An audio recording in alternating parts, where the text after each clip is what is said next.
नमस्कार, मैं doctor Suresh Saini, education department Haryana में लेक्चरर पद पर कार्यरत हूँ। इसके अलावा पिछले 7 साल से गोहाना में एक योग प्रशिक्षक के रूप में अपनी निःशुल्क सेवाएं दे रहा हूँ। सबसे पहले मैं धन्यवाद करना चाहूँगा गोहाना मुद्रिका के संपादक एवं वरिष्ठ पत्रकार श्री केसी अरोड़ा जी का, जिन्होंने गोहाना मुद्रिका प्लस यूट्यूब चैनल के माध्यम से मुझे आप लोगों से दोबारा रूबरू होने का मौका दिया। जैसा कि आप सभी जानते हैं, कोरोना महामारी का प्रकोप जारी है। ऐसे में ज़रूरी हो जाता है कि हम अपनी इम्यूनिटी पावर को स्ट्रॉन्ग करें। यदि हमारी इम्यूनिटी पावर स्ट्रॉन्ग होगी तो हम किसी भी बीमारी, corona, black fungus, white fungus जैसी महामारी और बीमारी से लड़ने में सक्षम होंगे। इसके लिए मैं आज 3 महत्वपूर्ण प्राणायामों का एक कॉम्बो लेकर के आया हूँ, जिसके माध्यम से हम अपने इम्यून सिस्टम को स्ट्रॉन्ग बना सकते हैं और किसी भी बीमारी से लड़ने में सक्षम होंगे। आइए करते हैं सबसे पहले कपालभाति प्राणायाम। इसको हम कपालभाति क्रिया बोलते हैं क्योंकि ये एक षटकर्म की जो 6 क्रियाओं हैं उनमें से एक है। कपालभाति क्रिया में कैसे करना है, सबसे पहले किसी भी एक आसन में बैठ जाए।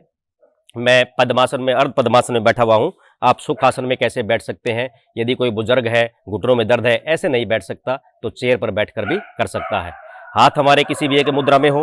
अंगूठे के साथ वाली उंगली मिला करके मैंने ये जो है ज्ञान मुद्रा, ध्यान मुद्रा बनाई है। कमर गर्दन सीधी रहेगी। नासिका द्वारा श्वास को झटके के साथ बाहर फेंकना है। श्वास बाहर जाएगा, पेट अंदर जाएगा। कैसे?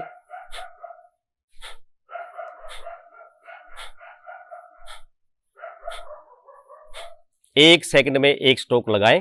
1 मिनट में 50 से 60 बार। जिनका बीपी हाई रहता है या जिनका कोई हार्ट की प्रॉब्लम है वो धीरे ही करें। लगभग 20 से 30 स्ट्रोक ही लगाएं, उनकी स्पीड कम हो जाएगी। कैसे?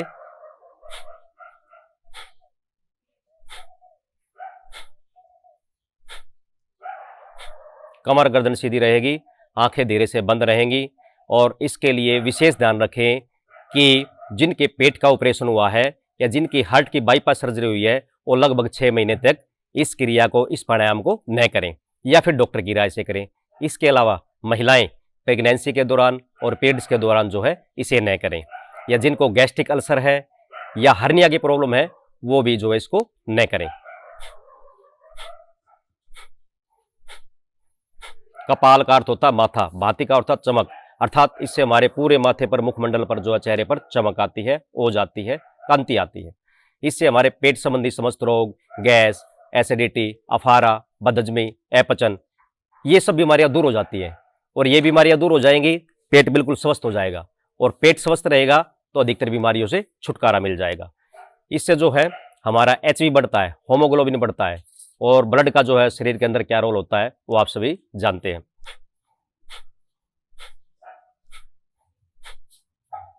इससे कैंसर और एड्स जैसे असाध्य रोग भी ठीक हो जाते हैं। उसके लिए आपको सुबह शाम दोनों समय देना पड़ेगा। एक स्वस्थ व्यक्ति 10 से 15 मिनट के लिए उसके लिए बहुत होता है। यदि कोई ऐसे असाध्य रोगों के लिए लाभ लेना चाहता है तो वो सुबह शाम जरूर करे। शाम को जो है इसको धीरे धीरे बढ़ाए, आधा घंटा तक कर सकता है।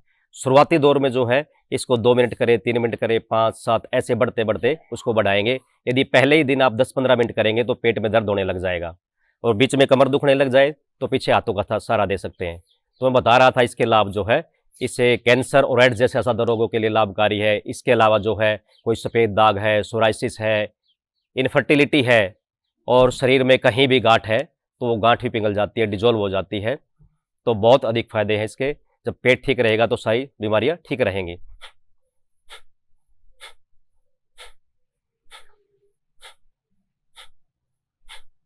ऐसे आप इस प्राणायाम को अपनी क्षमता के अनुसार कर सकते हैं, इसका समय बढ़ा सकते हैं।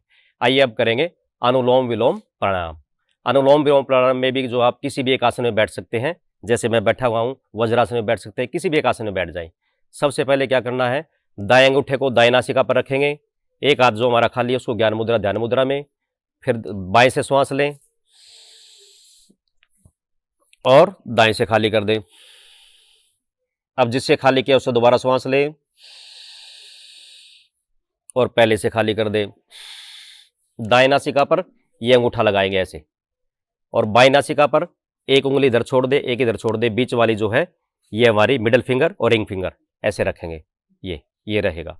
या आप हाथ को नीचे भी कर सकते हैं, नासाग्र मुद्रा में। अंगूठे के साथ वाली 2 उंगलियां अंगूठे के मूल भाग में रहेंगी और इनको ऐसे, अब की बार हाथ ऊपर नहीं जाएगा, हाथ नीचे रहेगा। ये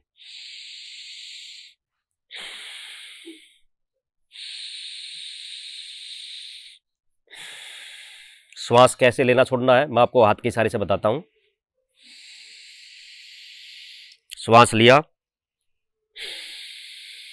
दाएं से खाली कर दिया, फिर दाएं से लेंगे,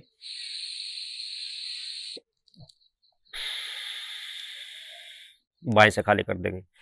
जब भी इसको शुरू करें तो बाएं नासिका के साथ से ही श्वास भरते हुए शुरू करना है, और जब भी इसको बंद करें तो बाएं नाक से श्वास खाली करते हुए ही बंद करें, क्योंकि बाएं नासिका हमारी चंद्र स्वर होती है जिससे हम ठंडा श्वास लेते हैं, और दाएं नासिका हमारी सूर्य स्वर होती है जिससे हम गर्म श्वास लेते हैं। इसलिए लास्ट में हम गर्म श्वास लेके और ठंडा जो है नासिका, बाएं नासिका से ही बंद करते हैं। इस बात का विशेष ध्यान रखें।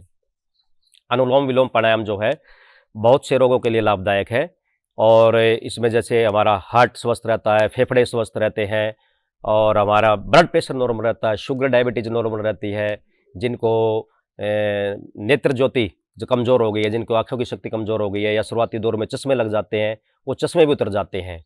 इससे हमारी जो है याददाश्त शक्ति बढ़ती है, मेमोरी पावर शार्प होती है। जिनको आधे सिर का दर्द, माइग्रेन है, या पूरे सिर का दर्द है, डिप्रेशन है, तनाव है, इन सभी बीमारियों से राहत दिलाता है।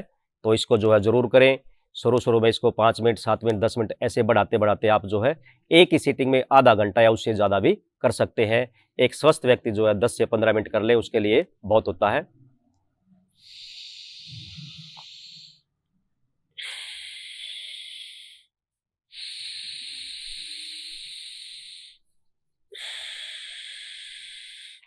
धीरे धीरे श्वास ले, धीरे धीरे खाली करें। शुरू में इसको 1:1 में करें। मान लीजिए आपने 3 सेकंड में श्वास लिया तो 3 में ही खाली करना। फिर इसको 1:2 में करें। मान लें 3 सेकंड में श्वास लिया तो 6 में खाली करना। कहने का भाव ये है, श्वास लेने की अपेक्षा छोड़ने में ज़्यादा समय लगे। आयुर्वेद के अनुसार हमारा शरीर वात और पित्त का संतुलन से कार्य करता है, तो इस प्राणायाम से हमारा त्रिदोष, वात, पित्त और कफ का जो है संतुलन बना रहता है, और जिससे हम स्वस्थ रहते हैं।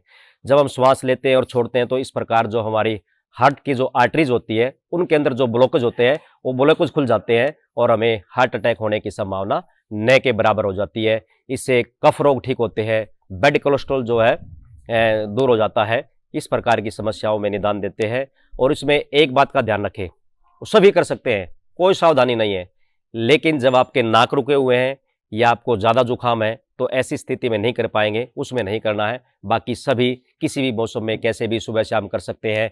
खाना खाने के 1 घंटे पश्चात भी कर सकते हैं, और सुबह के समय खाली पेट किया जाए तो बहुत अच्छा होता है। और अब तीसरा प्राणायाम करेंगे, भ्रामरी प्राणायाम।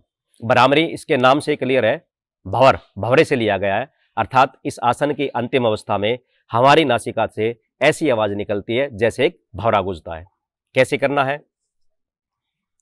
अंगूठे के साथ वाली उंगली, इसको जो है इंडेक्स फिंगर को माथे पर रख ले। नेक्स्ट जो मिडिल फिंगर है उसको आंख के कॉर्नर पर जहाँ से आंसू निकलते हैं।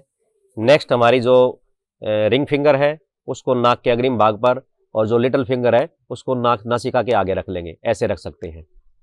अंगूठे से कान का उभरा हुआ भाग दबा ले, ये उभरा हुआ भाग है ताकि हमें सुनाई न दे। गहरा लंबा श्वास भरेंगे।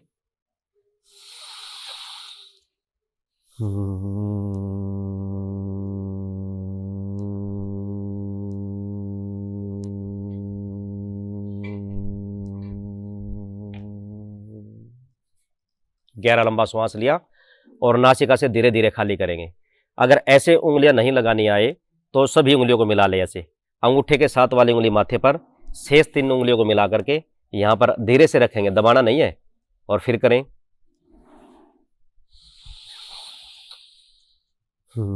और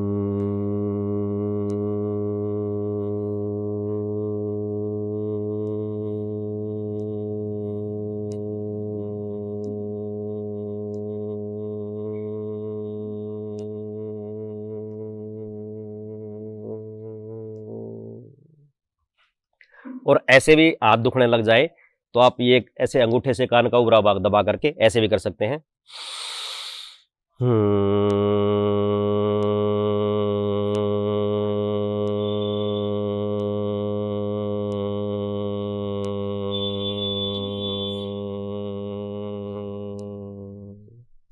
लेकिन ऐसा करने से आपको लगभग आधा लाभ मिलेगा, उसका पूरा लाभ नहीं मिलेगा। तो इसको आप जो है 10 बार, 15 बार, 20 बार अपनी क्षमता के अनुसार 50 बार कितना ही कर सकते हैं। इससे हमारा डिप्रेशन, तनाव दूर होता है। जिनको क्रोध जल्दी आता है, जिनको चिंता रहती है, वो जो है इसमें राहत मिलती है। और इसके अलावा जो है जैसे माइग्रेन है, मैंने बताया, जो अनुलोम विलोम के जो लाभ हैं वो सेम इसके लाभ हैं। इसके अलावा जो कैंसर है, मानसिक तनाव को रहता है, आँखों की शक्ति बढ़ती है, इससे हमारे फेफड़े सबल बनते हैं, डिप्रेशन, तनाव दूर होता है। और आजकल जो कोरोना महामारी है, ऐसे समय में जो है हमारा मोरल डाउन हो जाता है, व्यक्ति को जो है एक भय बन जाता है कि भयभीत रहता है कि पता नहीं क्या होगा। ऐसे समय में यदि हम भ्रामरी प्राणायाम करते हैं तो इस समय जो है काफ़ी राहत मिलेगी। और सावधानी क्या है, जिनका बीपी लो रहता है उनको नहीं करना है, उसके अलावा जो है इसको कोई भी कर सकता है, सबके लिए बहुत ही लाभकारी है।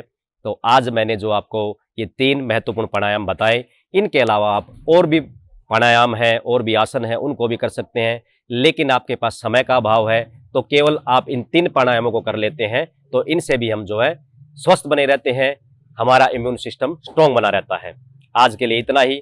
और हाँ, इस गोहाना मुद्रिका यूट्यूब चैनल को सब्सक्राइब करना न भूलें, क्योंकि इसमें हमें जो है समय समय पर विभिन्न विषयों की महत्वपूर्ण जानकारी मिलती रहती है। तो इसलिए इसको सब्सक्राइब जरूर करें। यदि आपको वीडियो अच्छे लगे तो इसके ज़्यादा से ज़्यादा शेयर करें। आज के लिए इतना ही, दीजिए मुझे इजाज़त। नमस्कार।